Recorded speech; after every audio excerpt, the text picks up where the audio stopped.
A ver si le pueden bajar un poquitico, porque creo que voy a gritar mucho.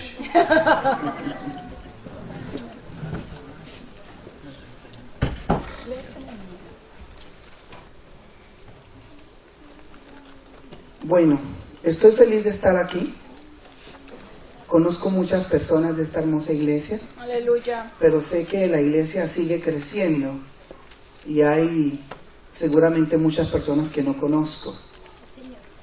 Y para esas personas que no conozco quiero presentarme. Mi nombre es Daniel Muñoz y el Señor me ha permitido vivir en la ciudad de Milwaukee, Wisconsin, y estoy allí junto con mi esposa Fanny pastoreando una iglesia de nuestra denominación, la iglesia wesleyana. Tengo dos nenas preciosas, se parecen a la mamá obviamente. Una tiene 12 años y ella toca el piano en la iglesia y adora al Señor. Aleluya, como parte de ese santo grupo de adoración. Y mi otra nena que tiene 9 años, Dana, que está allí también empezando a aprender música para adorar al Rey de Reyes y Señor de Señores. Aleluya, santo. Y estoy contento porque el pastor me dio una licencia. Y la licencia que el pastor me dio me dijo, tómese su tiempo. Así que es probable que no salgamos a la hora acostumbrada, pero yo no vine a predicar un sermón más. Aleluya, santo. Yo vine a predicar la palabra de Dios. Aleluya, gloria a Dios. Y yo vine a decirle a la iglesia, basado en el texto, porque quiero que vaya ahora al texto, a Isaías 61. No sé si habían puesto algo en el PowerPoint, pero Isaías 61 es un texto poderoso. Y dice, levántate, resplandece, porque ha venido tu luz y la gloria de Jehová ha nacido sobre ti. Aleluya. Yo quiero que usted cierre sus ojos.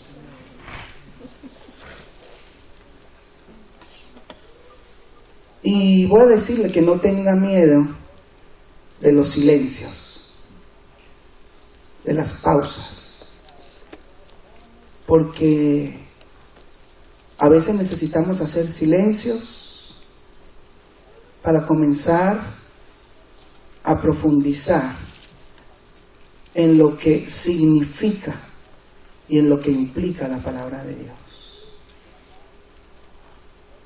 Así que usted con sus ojos cerrados me va a ayudar a orar y va a decirle al Padre Celestial, que usted quiere levantarse y resplandecer. Yo ahorita le voy a predicar cómo es que eso se hace. Señor, venimos delante de tu trono y no hemos venido para tener un culto más. Hemos venido porque estamos celebrando tu gloria. Hemos venido porque estamos celebrando a Jesucristo en nuestros corazones. Hemos venido porque queremos tener una relación intencional con el Espíritu Santo que mora en nuestros corazones. Señor, en esta hora le hablamos a todas esas mentes que tienen estructuras humanas, para que toda estructura humana y terrenal sea derribada en el nombre de Jesús. Para que todo pensamiento pueda ser llevado cautivo en obediencia a la voluntad del Padre Celestial. En esta hora, Señor, todo corazón, todo lazo almático que impide un encuentro con el Padre, en esta hora lo destruimos y lo desechamos de nuestras vidas. Hemos venido a adorar al Padre, al Hijo y al Espíritu Santo. Por eso en esta hora le decimos a nuestro cuerpo: cuerpo, sométete a mi alma. Alma, sométete a mi espíritu. Espíritu, sométete a Dios. Sométete a Jesucristo. Hoy, Señor, en esta hora yo no he venido a predicar una palabra más. Yo he venido, Señor, porque tú me has enviado con un propósito específico a este lugar. Y es para decirle a la gente de Vida Nueva que ellos van a brillar. Que el brillo de Dios en mí va a ser una realidad en esta casa sacerdotal. Por eso, Señor, yo te pido que tu palabra ahora comience a penetrar hasta lo más profundo de cada vida, de cada persona. Que nadie pueda resistirse al poder de la palabra de Dios que entra. Porque Dios nos ha llamado en esta casa a brillar con la luz de Jesús. Y hoy vamos a brillar. Y hoy esta casa va a brillar. Y hoy esta casa va a resplandecer la gloria del que vive por los siglos de los siglos de los siglos. Amén. Amén.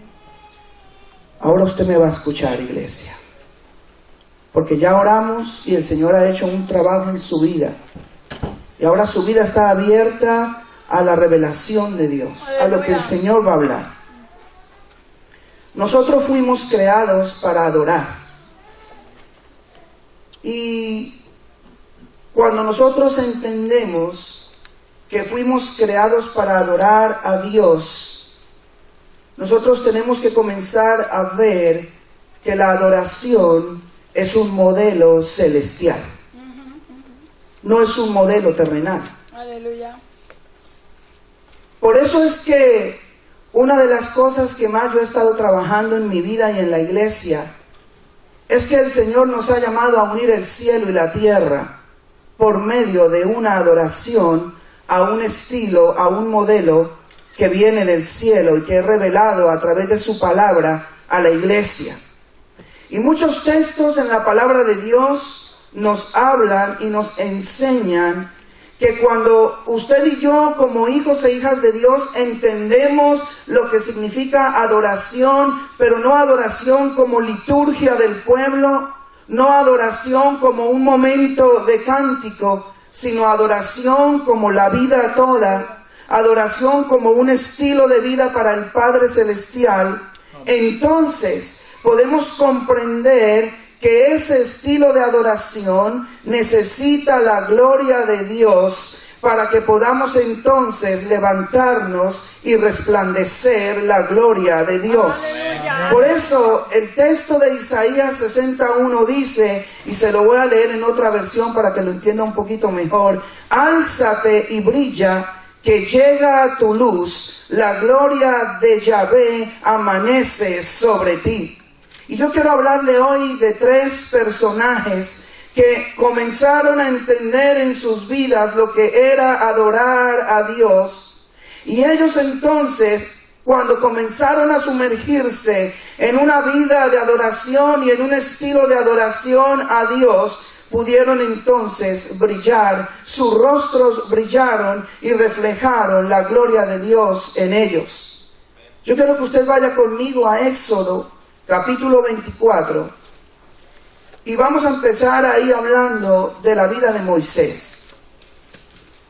Y tuve que acortar un poquito lo de Moisés para no salir de aquí a las 3 de la tarde. Pero yo quiero que vayamos y estudiemos la vida de Moisés un poquito. Capítulo 24 de Éxodo. Usted va al verso 15 al 18.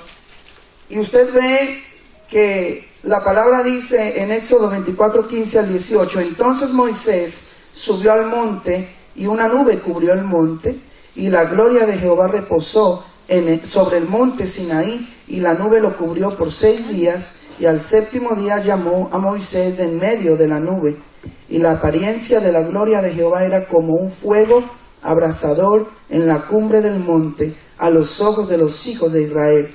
Y entró Moisés en medio de la nube y subió al monte.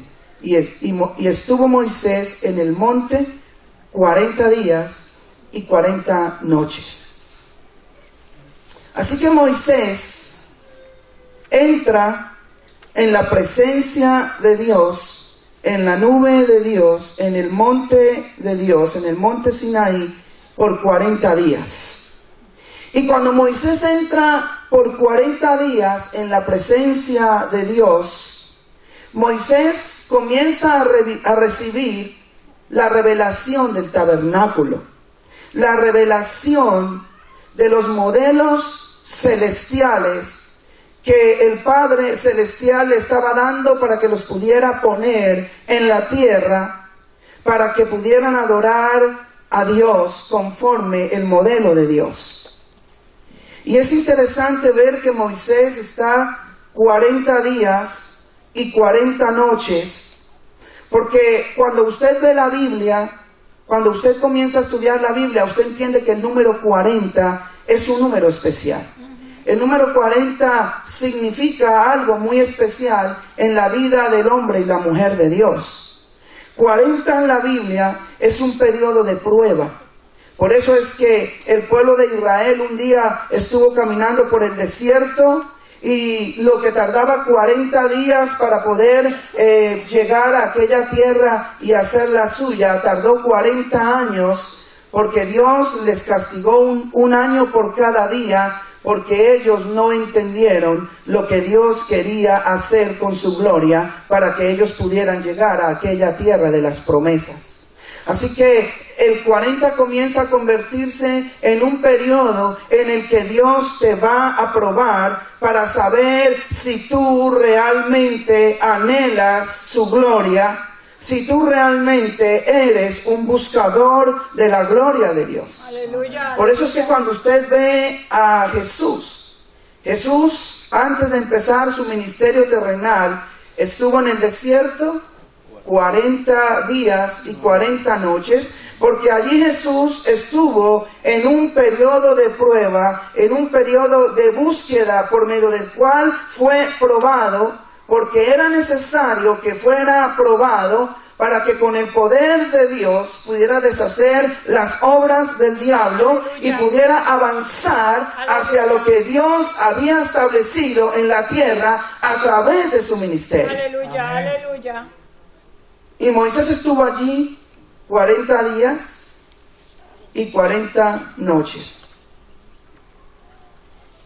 Pero mientras Moisés estaba en la presencia de Dios, si va a ver al capítulo 32 de Éxodo, usted va a encontrar que el pueblo estaba esperando a Moisés.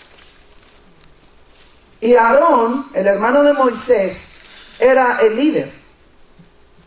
Y mientras Moisés estaba en la presencia recibiendo revelación del Padre, había un pueblo allá abajo del monte desesperado porque no entendía el mover de Dios. Desesperado porque no entendía el propósito de Dios. Desesperado porque no entendía cómo Dios funciona para traer sus modelos a la tierra. Y por eso es que mientras Moisés estaba recibiendo aquella revelación, aquel pueblo se desesperó. Y le dijeron un día a Aarón, no sabemos qué le haya pasado a Moisés. No sabemos si Dios lo mató. No sabemos si fue que se perdió por allá en el monte y no pudo bajar. Y nosotros necesitamos que tú nos ayudes para que tengamos algo en quien confiar, porque Moisés no está. Y Moisés era el intermediario entre Dios y ese pueblo. Así que mientras Dios se estaba revelando con su gloria y le estaba enseñando modelos celestiales a Moisés para que pudiera traer un tabernáculo a la tierra para adorar al Padre, había un pueblo que lo que hizo fue buscarse un montón de metales y fundirlos en un horno y construir y hacerse un becerro para adorarlo. Y esas son las dos grandes realidades del pueblo de Dios. Mientras hay un pueblo que es buscador de la gloria de Dios y que quiere que Dios le muestre, le revele sus modelos, su presencia, su poder, todo lo que Dios tiene para el ser humano que le ama, hay otra parte del pueblo que mientras hay un pueblo adorando, ellos quieren construirse su propio becerro. Sí, Señor. Sí, Señor. Y ahorita hablaremos de qué es el becerro. Entonces Moisés baja. Y cuando Moisés viene con las dos tablas de la ley. Pero no eran las tablas de la ley. Diga conmigo, eran las tablas del testimonio. Del testimonio. Con T mayúscula. Aleluya. Santo. Eran las tablas del testimonio. Así que mientras él estaba bajando, lleno de la presencia de Dios, con las dos tablas del testimonio, porque son dos tablas del testimonio, porque muestran que tuvo un encuentro con Dios, y el que tiene un encuentro con Dios siempre anda con las dos tablas del testimonio. Santo, gloria a Dios. Sí, Señor. Y cuando baja, ve a un pueblo que estaba adorando un becerro, que estaba adorando a un ídolo, que había puesto algo entre Dios y ellos, que era un becerro. Y claro, Moisés era un ser humano imperfecto y no pudo controlar su coraje, como a veces le pasa a ciertos pastores que quieren buscar tanto la gloria de Dios y están tan desesperados por su gloria, que cuando la gente no entiende, pareciera que nos da coraje. Y no es ira de coraje para hacer daño, sino es un coraje de tristeza, porque la gente no entiende lo que queremos hacer los pastores, que anhelamos la gloria de Dios. Aleluya. Y Moisés comenzó a bajar, y cuando vio aquel festival donde estaban danzándole al becerro, donde estaban adorando al becerro, no aguantó el coraje y cogió aquellas dos tablas del testimonio y las tiró, y aquellas dos tablas se rompieron y se hicieron trizas, y eran tablas que habían sido escritas por la misma mano de Dios por ambos lados. Mismo Dios se había tomado la molestia de escribir con su propia mano en el monte lo que él quería que fuera la tabla del testimonio, para que su pueblo pudiera regirse por ella y vivir una vida que agradara al Padre. Aleluya, Santo. Y se rompió. Entonces cuando baja Moisés, si usted lee todo el capítulo 33, usted encuentra que Dios castiga al pueblo con mortandad. Pero para mí, lo que más toca a mis entrañas no es el hecho de que Dios haya castigado al pueblo con mortandad, sino el hecho de que Dios decidió retirar su presencia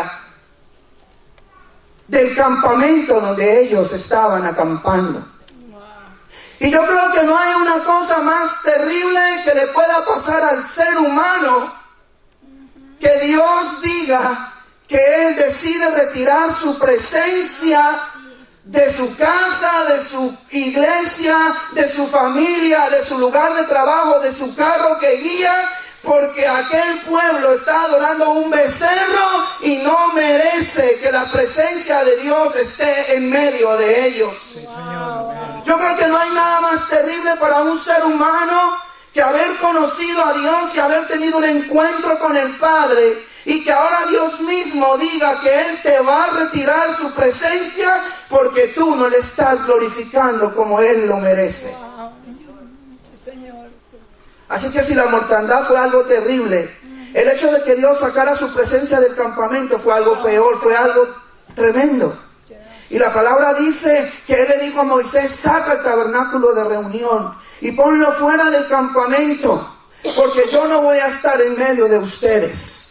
Y el tabernáculo de reunión no era el tabernáculo grande, porque ese tabernáculo grande era el que Dios le estaba revelando a Moisés. El tabernáculo de reunión era una tiendita pequeña, una tienda pequeña en la cual entraba Moisés y recibía revelación de Dios, y venía el pueblo alrededor de aquella tienda del tabernáculo para adorar a Dios, y podía ver aquella nube de día y aquella columna de fuego de noche estar en aquella tiendita y acompañarles en medio de su desierto, en medio de su momento de prueba, en medio de su momento en el que ellos tenían que demostrar si realmente amaban a Dios.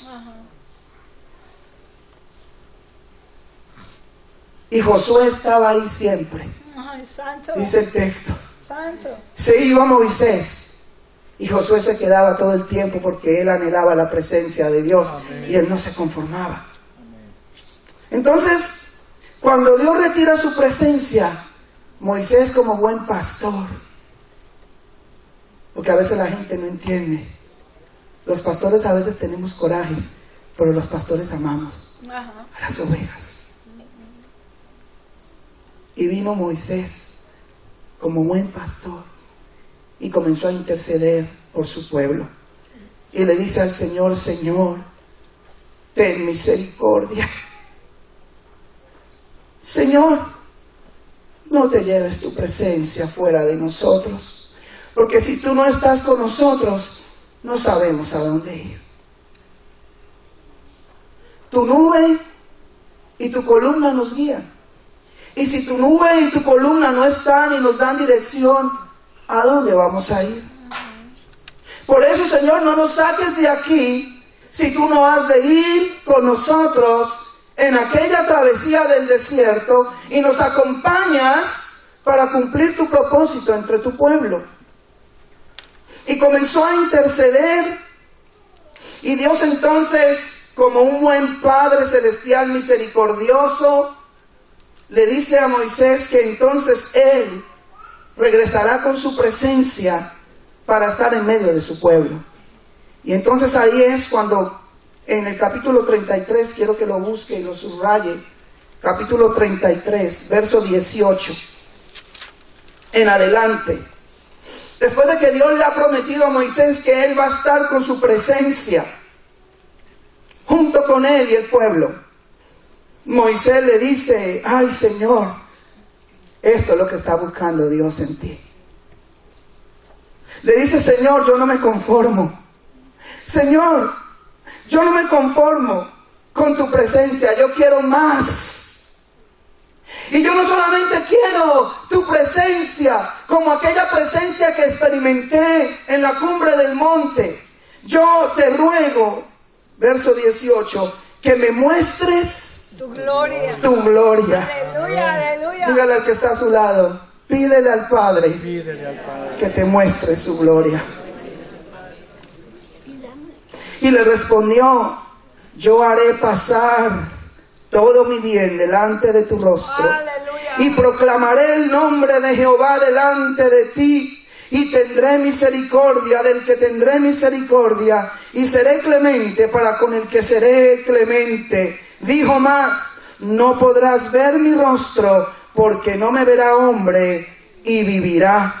Y dijo aún Jehová: he aquí un lugar junto a mí, y tú estarás sobre la peña. Y cuando pase mi gloria, yo te pondré en una hendidura de la peña, y te cubriré con mi mano hasta que haya pasado. Después apartaré mi mano, y verás mis espaldas, mas no se verá mi rostro. Aleluya, aleluya. Y todo eso que estoy leyendo pasó en el capítulo 34.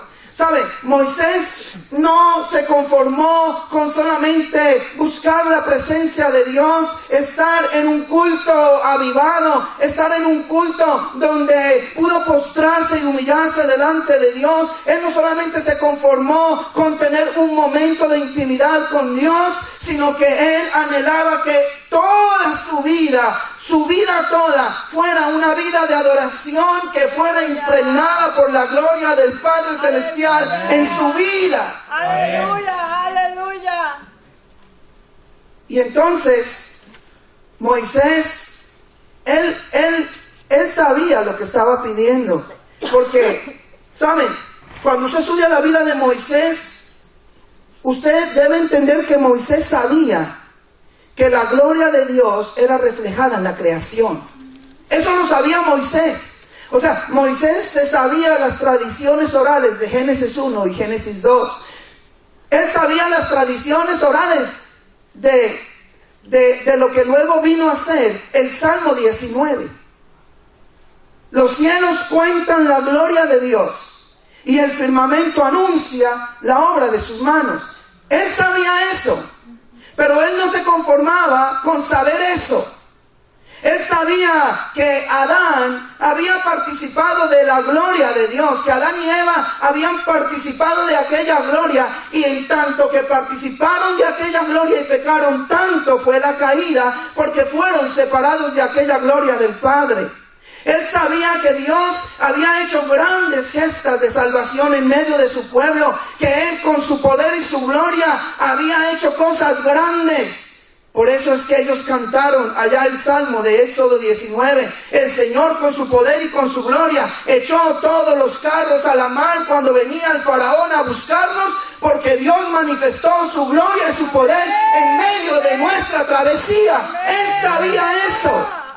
Pero él quería más. Él sabía lo que era estar en la presencia de Dios, en el santuario de Dios, en la nube de Dios. Él sabía lo que era experimentar 40 días y 40 noches en la presencia de Dios. Él sabía lo que era experimentar a Dios, mostrarse por medio de teofanías poderosas, como cuando se mostró en medio de aquella zarza que ardía y no se consumía, y él sabía y supo que era Dios que se estaba revelando a través de aquella zarza para llamarlo a un ministerio poderoso en medio de un pueblo. Él sabía eso, pero él no se conformaba. Por eso le dijo al Señor: Señor, yo voy a dejar todas mis experiencias pasadas, todas mis tradiciones, todas mis victorias, todos aquellos momentos poderosos atrás, porque yo no voy a vivir de glorias pasadas. Yo quiero una gloria nueva. Yo quiero una gloria hoy que me transforme, que me prepare para lo que va a venir. Y por eso entonces, cuando le dice esto a Dios, Dios le dice: ¿tú quieres mi gloria? Pues prepárate, porque tienes que pasar otros 40 días conmigo. Y la gente que se creía que él había estado 40 días, y ahora ya son 80. Y entonces se va otros 40 días. Porque los 40 días es el periodo en el que Dios vuelve y te pone a prueba, para ver si de verdad tú anhelas su presencia.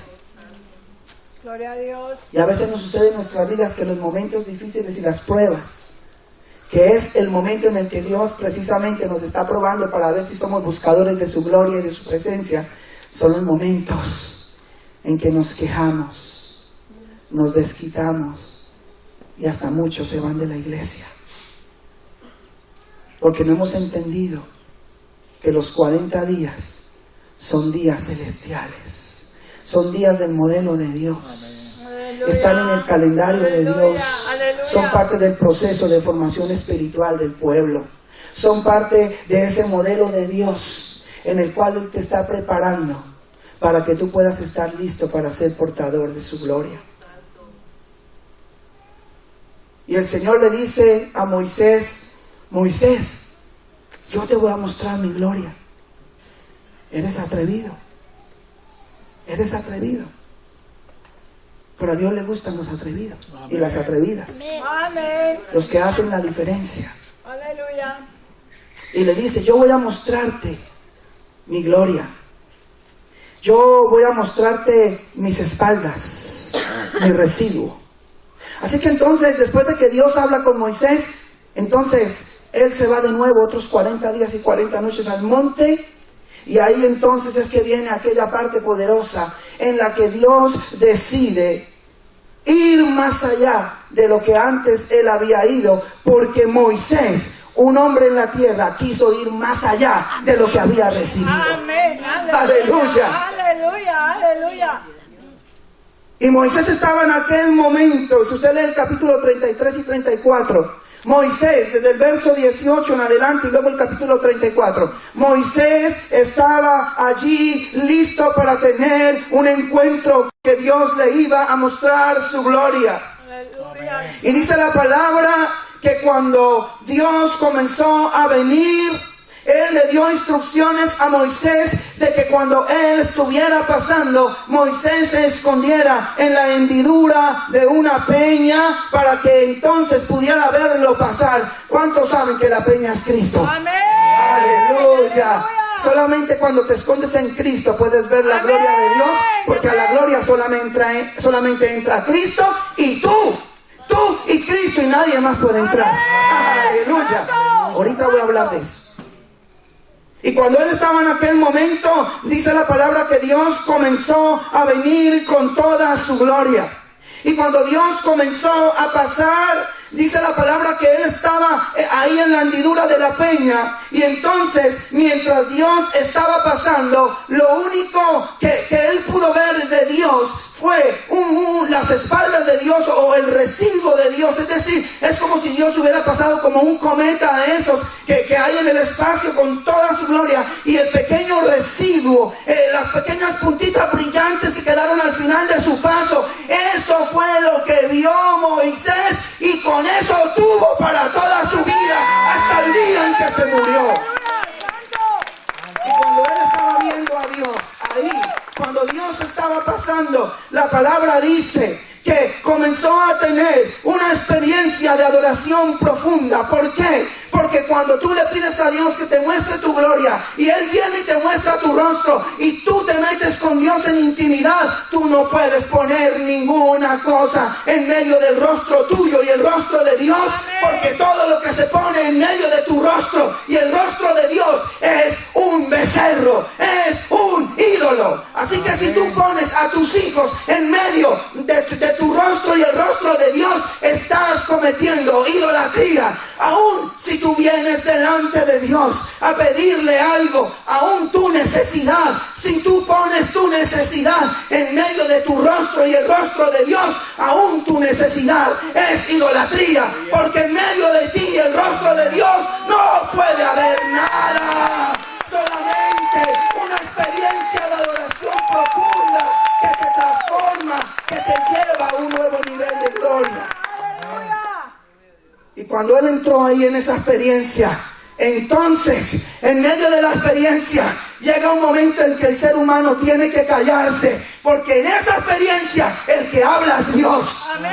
Y por eso la palabra dice que Dios comenzó él mismo a proclamar la palabra. Vaya conmigo. Y pasando, capítulo 34, verso 6. Y pasando Jehová por delante de él, proclamó. Esto lo dijo Dios, no lo dijo Moisés. Este quizás es el texto más profundo de la Biblia, porque vemos a Dios adorando a Dios proclamando a Dios. Y él dice, dice ahí Jehová, fuerte, misericordioso, piadoso, tardo para la ira, grande en misericordia y verdad, que guarda misericordia a millares, que perdona la iniquidad, la rebelión y el pecado, y que de ningún modo tendrá por inocente al malvado, que visita a los hijos de los hijos hasta la tercera y cuarta generación. de los que están. En otras palabras, en aquella experiencia, Dios comenzó a traer la adoración. Dios comenzó a bajar la revelación. Dios comenzó a decir la palabra. Porque cuando tú entras en la profundidad de Dios, hay un momento en que tú te tienes que callar, porque tus palabras salen sobrando. Solamente entra Cristo y tú para escuchar lo que Cristo dice, adorando al Padre Celestial. Aleluya, gloria a Dios. Eso es lo que comenzó a experimentar Moisés. ¿Te gustaría experimentar? Amén. ¿De verdad, en serio? Amén. Ok, ahorita les voy a decir cómo lo podemos hacer mejor que Moisés, porque hay dos que lo hicieron mejor. Así que si lo de Moisés te gustó, te va a gustar mejor lo que hicieron otros dos en el Nuevo Testamento. Pero déjame decirte algo. Cuando tú hablas de gloria, tú hablas de dos palabras muy importantes en la Biblia. En el Antiguo Testamento, la palabra para gloria es kabod, y en el Nuevo Testamento es doxa. Y esas dos palabras tienen el mismo significado, pero una gran diferencia. Yo ahorita quiero hablarte de qué es lo que es común en kabod y doxa. ¿Qué es lo que aplica a las dos? Y luego en un ratito te digo cuál es la gran diferencia entre kabod y gloria. Entre la experiencia de adoración del Antiguo Testamento y la experiencia de adoración del Nuevo Testamento, la experiencia de adoración de la iglesia de Jesucristo. Cuando tú vas a hablar de kabod y gloria, y doxa, de gloria, primero, cuando tú sabes y entiendes que tú naciste para vivir una vida de adoración y ser adoración viviente, por ahí va caminando, no va caminando Daniel, va caminando adoración a Dios. Aleluya, aleluya.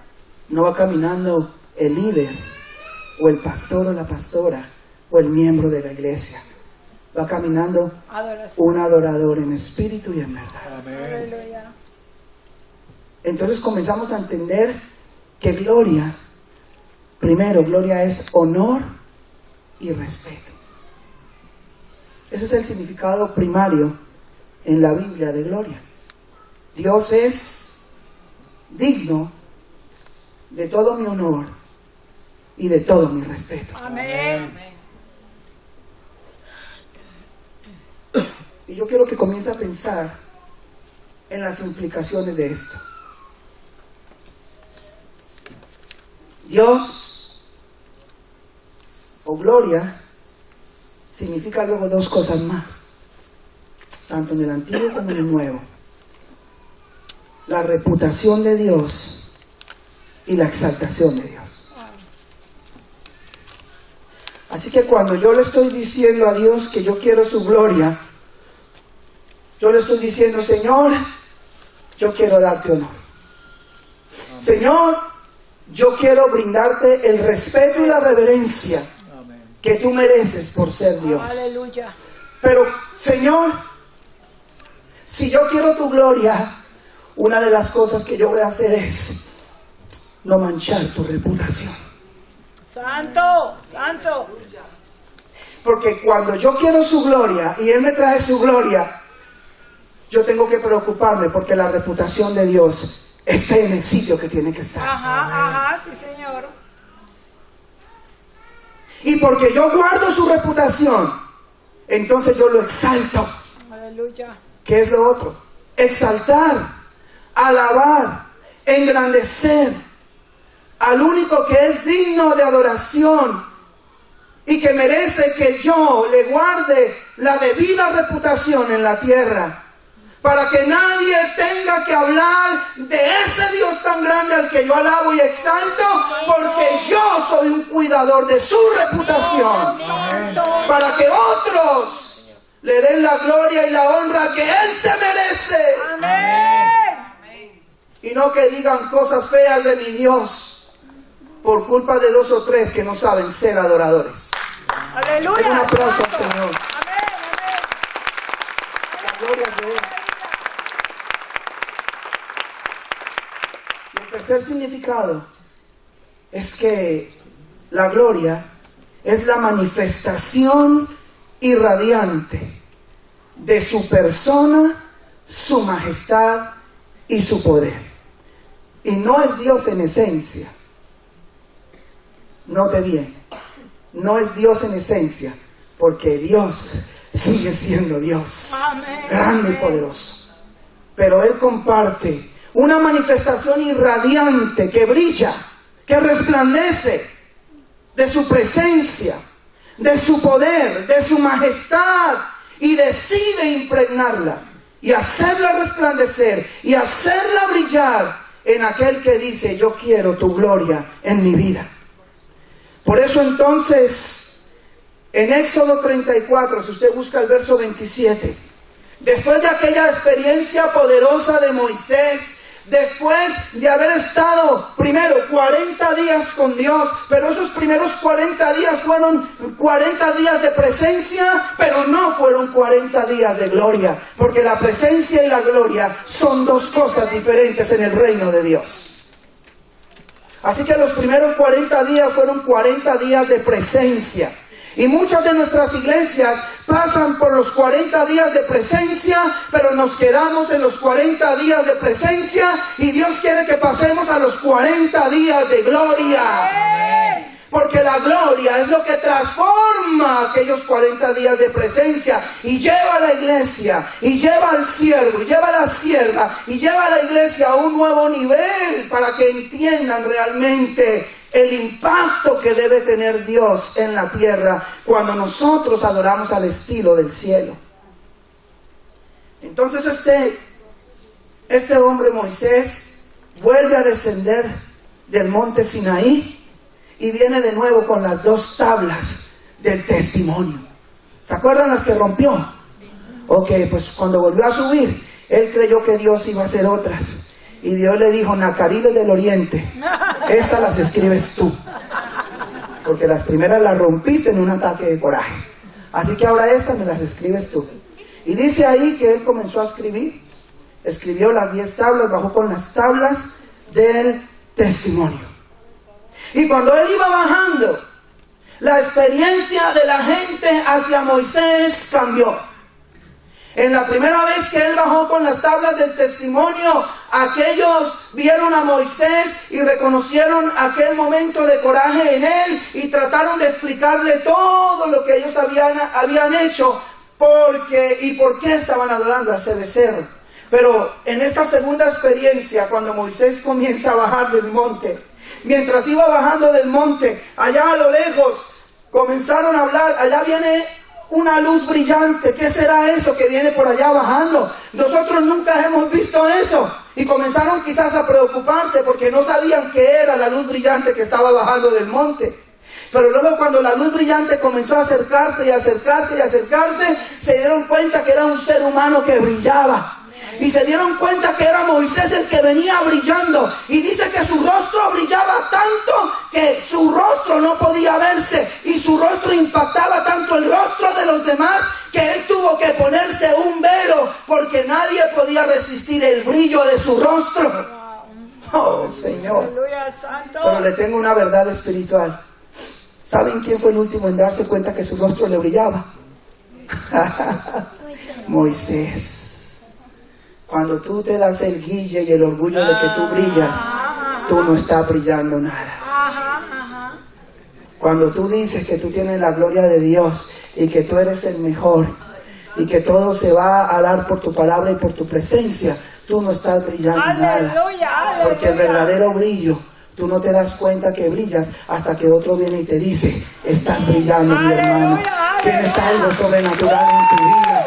Veo algo especial en tu rostro. Veo algo que me dice que eres especial. Pareces extraterrestre. ¡Aleluya! No marciano, extraterrestre. ¿Cuántos somos extraterrestres? Yo soy extraterrestre. Porque mi ciudadanía, ¿dónde está? En los cielos. Y a los extraterrestres nos tiene que brillar el rostro. Y él bajó con su rostro brillante. Fue el último en enterarse que su rostro brillaba. Y con el velo, siempre hablaba con el pueblo con un velo. Cuando iba a la presencia de Dios se quitaba el velo para poder hablar con Dios. Y su brillo le dio autoridad. La autoridad que necesitaba para manejar a un pueblo difícil, que necesitaba ver una evidencia de un varón. Y esa evidencia fue que él estaba brillando. Aleluya. Terminé de hablar de Moisés. Santo. Ahora voy a hablarle de dos personajes que fueron más allá de Moisés. Si a usted le pareció lo de Moisés bueno, espérese a que le hable de Esteban. Vaya conmigo a Hechos. Amén. Hechos capítulo 6. Hechos 6. Búsquelo. Nadie se quede sin tener el texto ahí, abierto.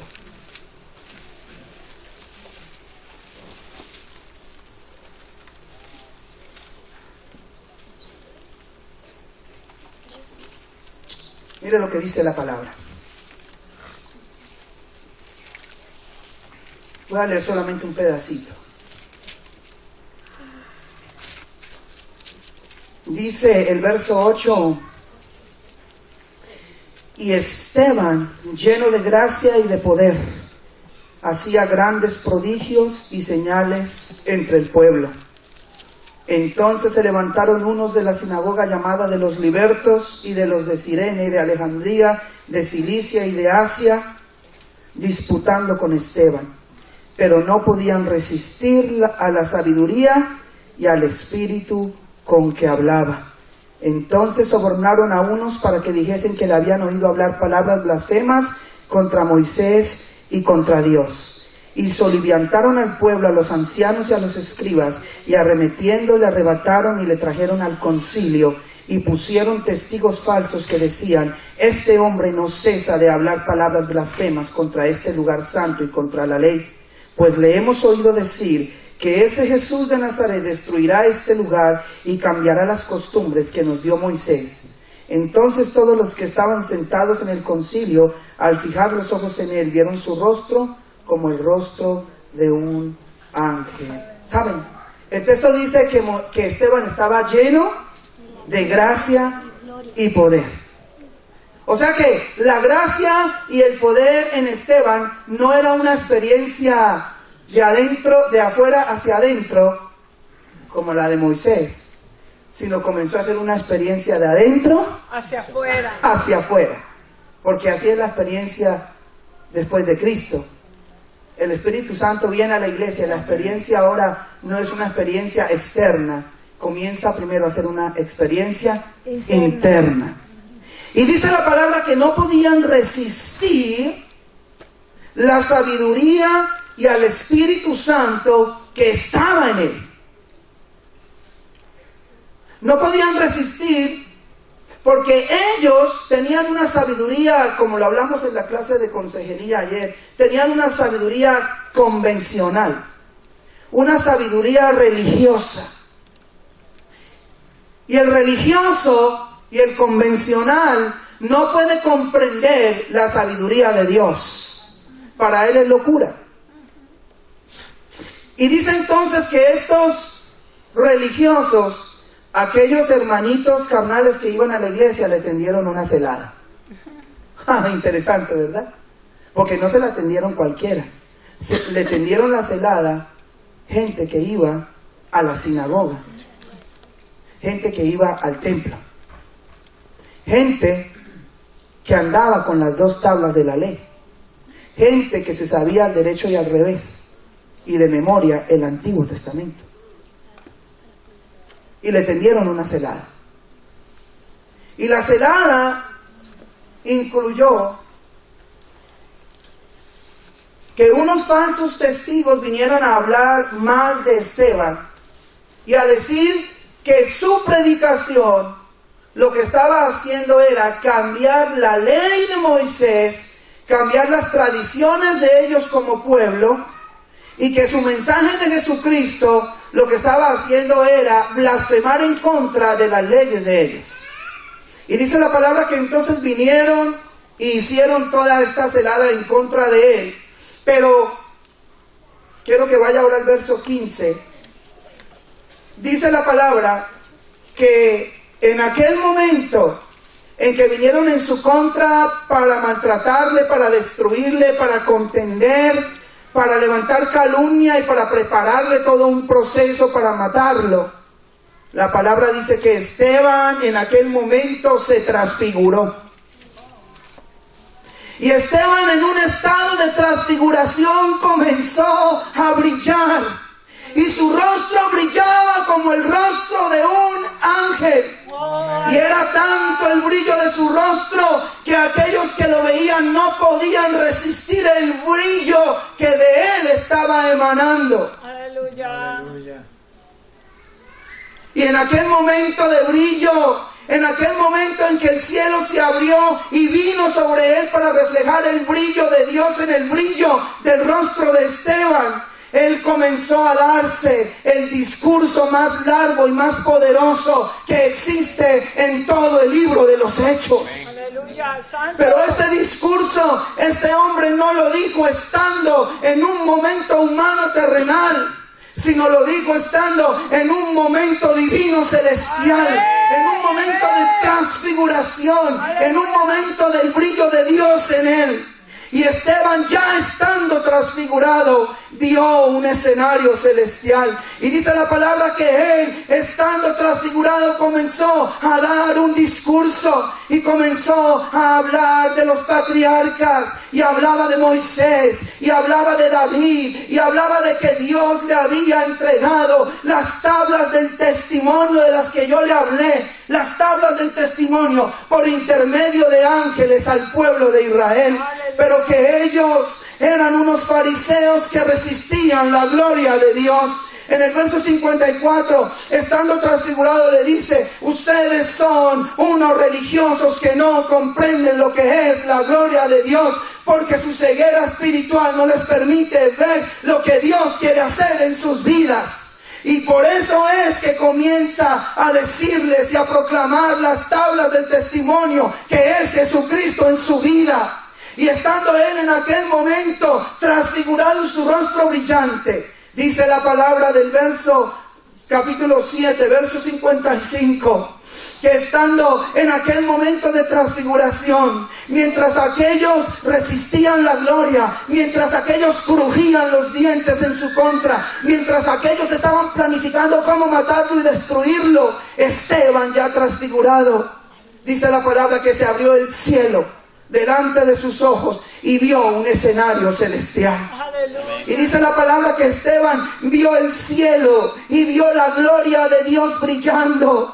Y yo me pregunto, ¿y cómo pudo Esteban ver la gloria de Dios brillando si se supone que esa experiencia había sido para Moisés? Y en esa experiencia había pasado por una experiencia donde Dios mismo vino y le mostró su gloria. Pero en el caso de Esteban, ya él estaba brillando antes de ver la gloria de Dios. Moisés había primero visto la gloria de Dios y luego había brillado, pero Esteban ya estaba brillando y luego vio la gloria de Dios.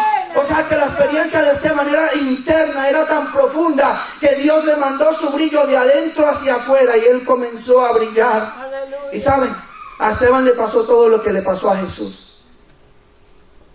Jesús se transfiguró y Esteban se transfiguró. Y la iglesia se tiene que transfigurar. Amén. Aleluya. Amén. Jesús fue llevado a un Sanedrín y fue juzgado injustamente, al igual que Esteban fue llevado por unos hombres a un juicio injustamente. Y a Jesús lo mataron al igual que a Esteban lo mataron. Así que cuando usted ve la vida de Esteban, usted puede ver que Esteban lo que estaba haciendo era literalmente repitiendo la vida de Jesús en la tierra. Aleluya. ¿Estarías dispuesto a morir si fuera necesario, nomás por tener el brillo de Dios en ti? Porque muchos queremos gloria sin sufrimiento.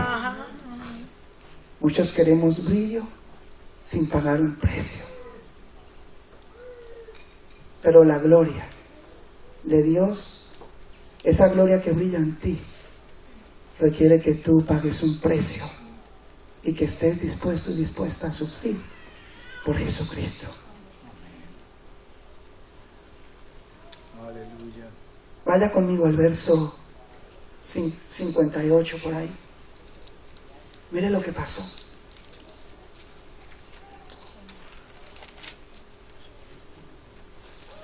Verso 50 y 55 hasta el 60.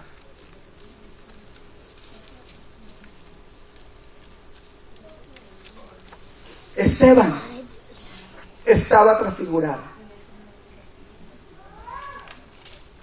Esteban había dado un discurso, una palabra de Dios en un estado de transfiguración y de brillo. Y ahora Esteban está viendo que el cielo se abre, y mientras el cielo se abre y aquellos no lo pueden resistir, él ve al Padre que está sentado y al Hijo que está a su derecha. Aleluya. Pero usted no ha entendido todavía, ¿verdad? Se lo voy a decir.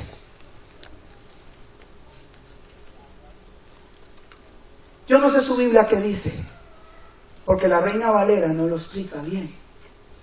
Pero yo quiero decirle que la Biblia dice que Jesús subió al cielo para estar sentado a la derecha del Padre. Pero cuando Esteban vio el cielo abierto, Esteban vio al Padre y vio al Hijo que estaba a la derecha, pero el Hijo no estaba sentado, el Hijo estaba de pie. Aleluya.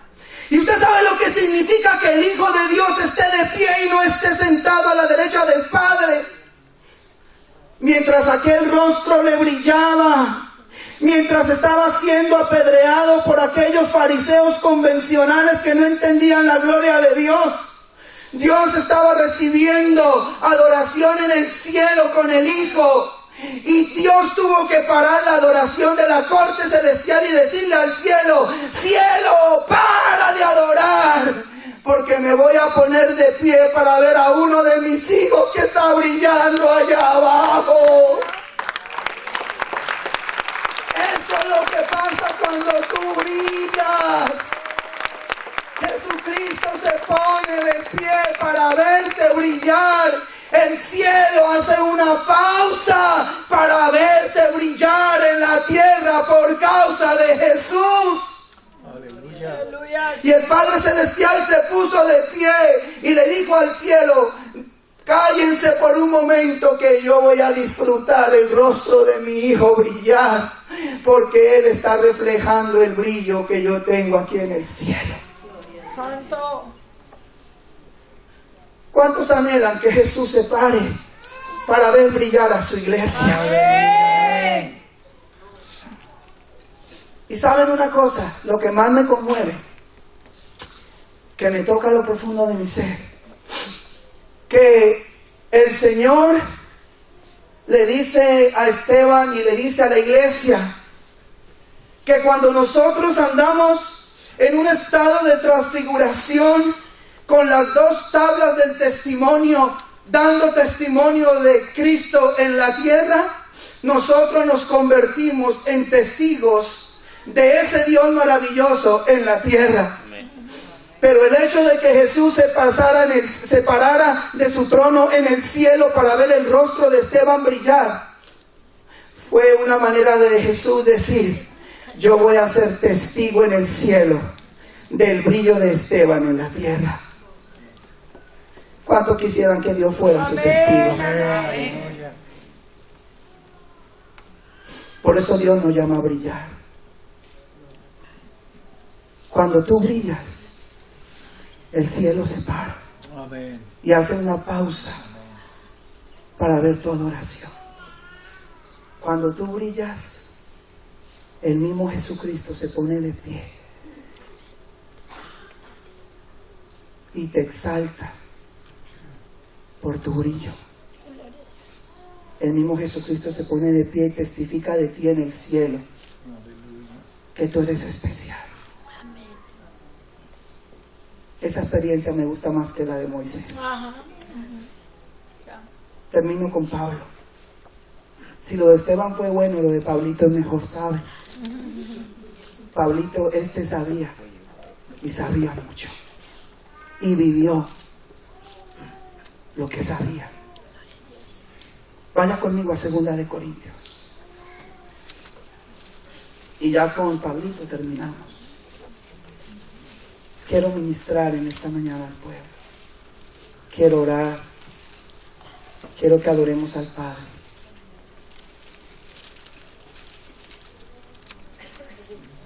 Quiero que el grupo esté listo cuando sea el momento. Y que adoren al Padre con música que adore al Padre. Música dirigida al Padre, a Dios. No hacia nosotros, hacia Dios. Exaltar a Dios. Escuche lo de Pablo.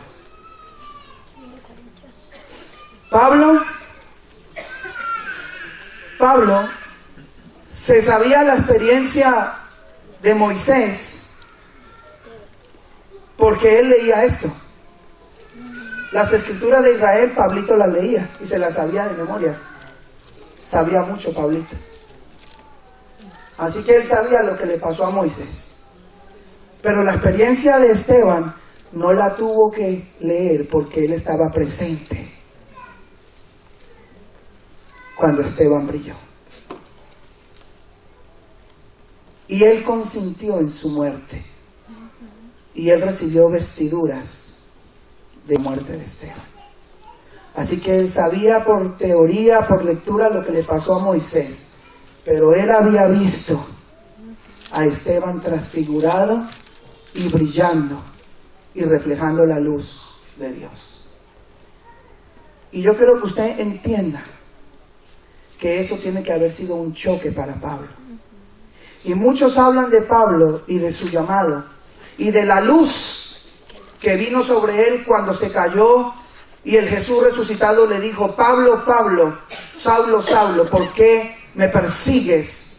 Dura cosa te es dar coces contra el aguijón.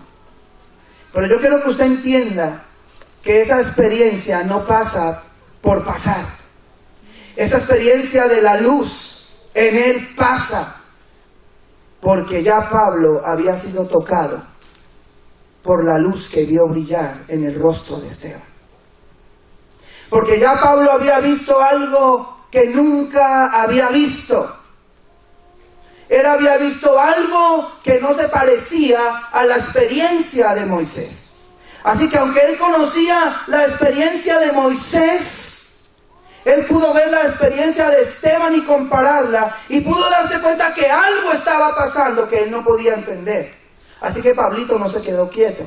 Seguramente Pablito, aunque arremetió en contra de la iglesia, al mismo tiempo estaba pensando una y otra vez en todo esto que había pasado. Entonces en 2 de Corintios capítulo 3, lo puede tener ahí conmigo, usted encuentra que Pablo le dice en el verso 1 a la iglesia: ¿comenzamos otra vez a recomendarnos a nosotros mismos o tenemos necesidad, como algunos, de cartas de recomendación para vosotros o de recomendación de vosotros? En otras palabras, lo que Pablo le estaba diciendo a la iglesia de Corinto: yo sé que yo fundé esta iglesia. Yo estuve ahí y soy su fundador. Y cuando yo fui con demostraciones de poder y de autoridad y no de humana sabiduría. Pero mientras yo me estuve ausente de ustedes, algunos llegaron a su iglesia con cartas de recomendación de Jerusalén y muy seguramente de Santiago, el hermano de Jesús. Así que aquellos judaizantes o judeocristianos se buscaron algunas cartas de recomendación en Jerusalén y vinieron a presentarse a la comunidad de Corinto. Vinieron a decirle: aquí tenemos la carta de recomendación del Concilio del Vaticano de Jerusalén, que dice que nosotros somos esto y somos aquello, y trajeron sus credenciales. Y entonces Pablo que está preocupado por el bienestar espiritual de su iglesia y de lo que estos judeocristianos puedan traer, porque su mensaje no iba a favor de Cristo, sino a favor de la ley, traer la ley, porque la ley tenía que ser igual o mejor que Jesucristo. Él está preocupado y le dice a la iglesia, le dice en el verso 2, nuestras cartas sois vosotros escritas en nuestros corazones, conocidas y leídas por todos los hombres, siendo manifiesto que sois carta de Cristo expedida por nosotros, escrita no con tinta, sino con el Espíritu del Dios vivo, no en tablas de piedra, sino en las tablas de su carne, de su corazón. Aleluya. Aleluya. Aleluya. Amén. Santo, gloria a Dios.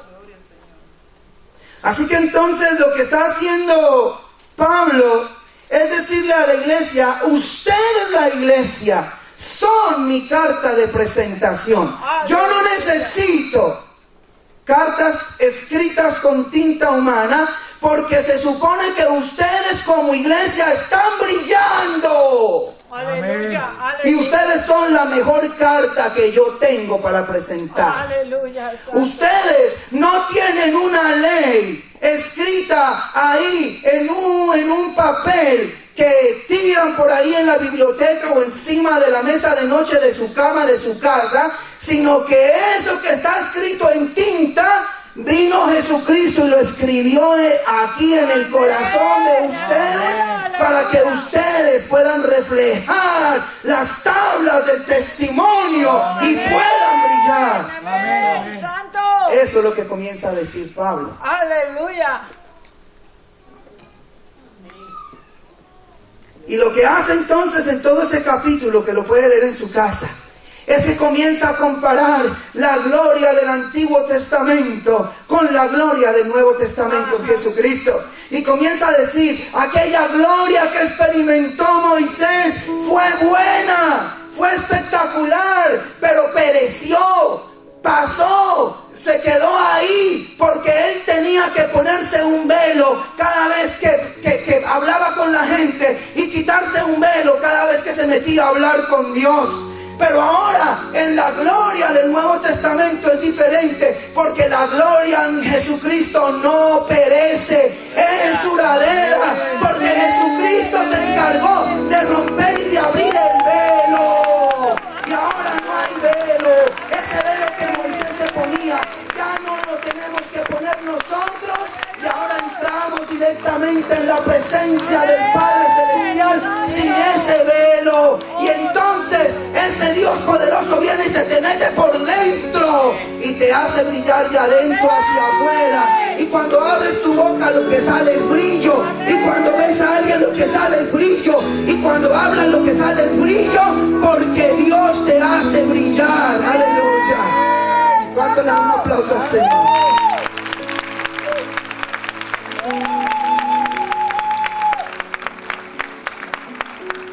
Y con esto termino. Mire lo que dice 4:6.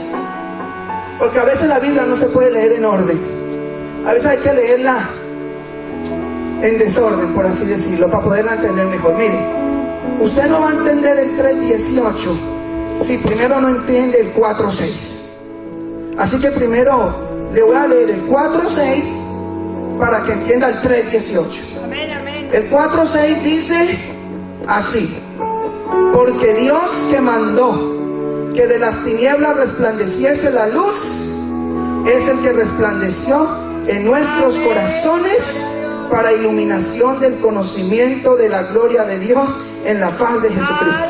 ¿Sabe qué está diciendo ahí? Que el Dios que en Génesis 1 dijo, sea la luz, el Dios creador, sea la luz, y fue la luz, es el mismo Dios que le dice a la iglesia, sea la luz en la mente de la iglesia, sea la luz en el pastor, sea la luz en Juan, en Pedro, en Santiago, en Marta, en María, en Pepe, en Sonia. Todos los hijos de Dios hemos nacido porque un día Dios dijo, sea la luz en la vida de esa persona, y fue la luz.